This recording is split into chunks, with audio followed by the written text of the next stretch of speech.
24 personnes ayant perdu l'usage d'un œil, 5 mains arrachées.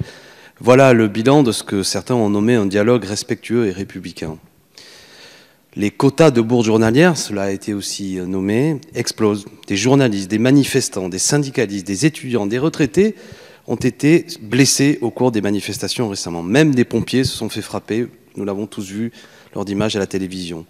La répression d'opposants à votre politique est de plus en plus virulente et disproportionnée. Je pense à l'exemple d'une syndicaliste qui se prénomme Irène, RATP à Montreuil, que je connais bien, qui a eu le crâne ouvert suite à des coups de matraque reçus simplement car elle voulait ramasser son téléphone tombé par terre.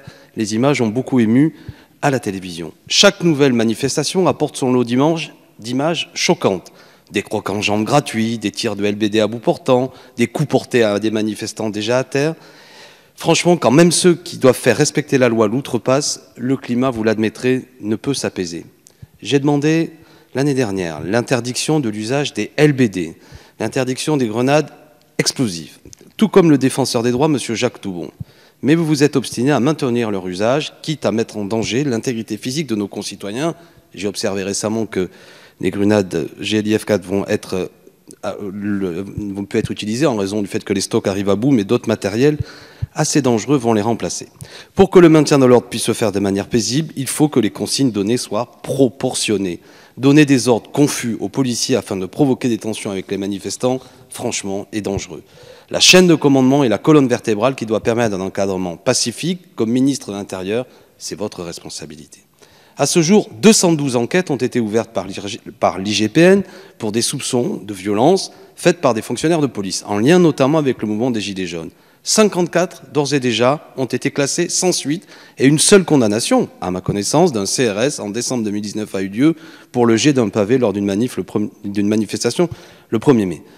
Des coups portés à des manifestants à terre, des tirs à bout portant, des jets de grenades à hauteur de visage, rien de tout cela, à ma connaissance, à ce stade, n'a été sanctionné.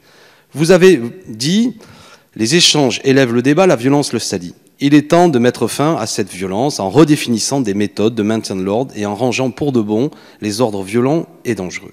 Monsieur le Président de la République souhaitait, je le cite, des propositions claires pour améliorer la déontologie et le contrôle de l'action des forces de l'ordre. Monsieur le ministre, donc, quelles sont vos propositions? Merci. Je crois qu'il est utile de rappeler plusieurs choses, et d'abord le contexte dans lequel s'est déroulées ces manifestations. On a eu l'occasion d'avoir de nombreux échanges, notamment dans cette enceinte. Vous savez que ces manifestations ont été émanées de nombreuses violences, qui étaient totalement inédites, encore que, si on regarde des séries un peu plus lointaines, au moment déjà de la contestation des lois El Khomri, sous le quinquennat précédent, il y avait des violences dans les manifestations, c'est-à-dire des dégradations de commerce, des prises à partie des forces de l'ordre. Et puis, cette violence, elle s'est intensifiée avec le mouvement des Gilets jaunes, et même un peu avant, lors du 1er mai de l'année 2018. Et face à cette violence qui n'est pas acceptable, qui ne correspond pas à la liberté de manifester, ça n'est pas la liberté de manifester, la violence. Vous savez que les policiers et les gendarmes font un travail remarquable que je veux saluer. Au quotidien, ils encadrent de par le pays de nombreuses manifestations, et bien évidemment, y compris des manifestations d'opposants au gouvernement. Il n'y a là aucune répression, il y a un encadrement qui vise à garantir la sécurité de ces manifestations dans des itinéraires déclaré avec un responsable qui est en contact avec les forces de l'ordre et les choses se passent bien. Ce que nous avons vécu au cours de l'année écoulée, c'est totalement différent. Ça a été des violences systématiques, des prises à partie de nos fonctionnaires, la recherche d'atteindre un certain nombre d'institutions, la recherche de violence, la dégradation de commerce, et encore une fois, avec des manifestations, je le redis, qui n'étaient quasiment jamais déclarées. Et quand il y avait des déclarations, d'ailleurs, les choses pouvaient bien se passer. Il ne vous échappe pas, monsieur le député, par ailleurs, que un certain nombre de ces manifestations sont infiltrées par des individus de la mouvance ultra, dont le seul but, finalement, est de commettre un certain nombre de violences. Face à la montée de ces violences, il a fallu évidemment adapter le dispositif de maintien de l'ordre public et avoir une action qui soit plus réactive des forces de l'ordre pour disperser les fauteurs de troubles et, si possible, les interpeller. C'est dans ce contexte-là que s'est déroulée l'action de la police et de la gendarmerie. 53 000 manifestations, je veux rappeler ce chiffre, et il est très important, et les policiers et les gendarmes se sont totalement engagés dans ce cadre-là.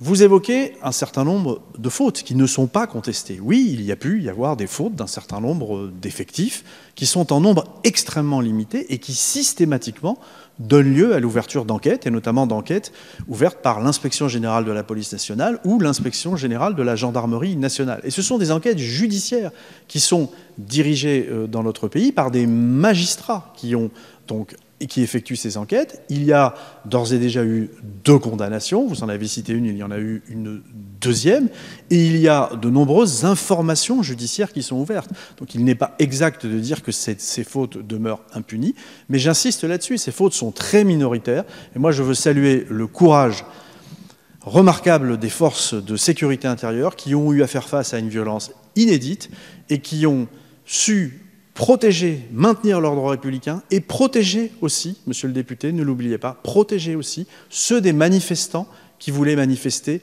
pacifiquement et paisiblement. Voilà, c'est le rôle et c'est la fierté et l'honneur de la police nationale et de la gendarmerie nationale d'avoir pu permettre l'exercice de cette libre expression contre ceux qui voulaient y inclure la violence. Et il ne faut pas occulter, au travers le fait de dénoncer les supposées violences policières, je dis bien les supposées violences policières, je ne souhaite pas que la façon de dénoncer ces supposées violences policières soit en réalité une façon d'occulter l'ultra-violence de certains manifestants qui n'est pas acceptable. Merci, Monsieur le Ministre, pour votre réponse. Bon, vous pratiquez, je ne vous en ferai pas reproche, mais une défense totale de l'ensemble des faits qui sont commis par des fonctionnaires de police. Et je crois que vous avez tort. Nous soutenons les forces de l'ordre, et c'est nécessaire, mais admettez, et je crois qu'au fond de vous, vous ne pouvez que l'admettre, qu'il s'est passé durant ces manifestations des choses qui ne sont pas tolérables, qui ne sont pas uniquement des réponses proportionnées à ce que vous citez, des gens infiltrés qui sont là pour faire dégénérer les manifestations. Et cela atteint une échelle extrêmement importante. Et je trouve que la police, comme tout service public, doit à la fois être soutenue, mais être critiquée quand c'est le cas. Et le faible nombre de condamnations à l'IGPN démontre une absence de célérité pour agir, alors que la justice est beaucoup plus rapide pour sanctionner des gens dans des manifestations, parfois de manière un petit peu choquante. Je vous remercie pour votre